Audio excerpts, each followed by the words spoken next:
Yes, miss. Pero ikaw, sino favorite housemate mo? Wala na, sinagot mo. Okay na yun. Grabe naman, Next ikaw din, question. sagot ka din.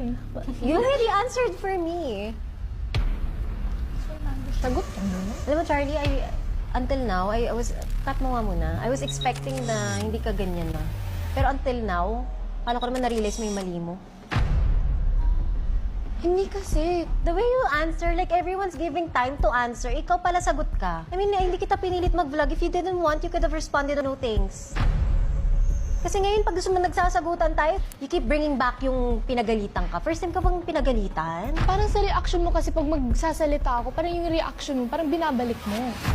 Ang OA mo. Yun yung iniisip mo. Ikaw na nga late kanina. Hindi ko nga, pinagsabihan ka lang and then saka ka nag-change.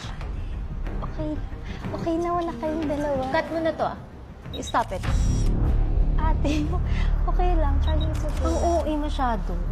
Si Charlie hindi pa rin Okay naman natututo. ako eh. Girl, Ate, baka hindi naman siguro yung intention. ayoko lang ng attitude. Alam ni Mona yan. Pag nag-a-attitude, hindi maganda. I think you should talk to Ate Ivana. I think you should talk to Ate Ivana. It's okay, it's okay. Wala nang nangyari. Okay ka lang. Sorry, bad mood kasi siya ngayon. May UP sila okay, so mainit ulo. Tapos, even if you try to explain sometimes, she takes it as sumasagot pabalik. So, nagagalit siya Charlie, it's pag- okay. Alcohol. Sorry din. May times talaga kahit sa akin ganyan siya. Baka may siyang period, no? Baka period niya ngayon.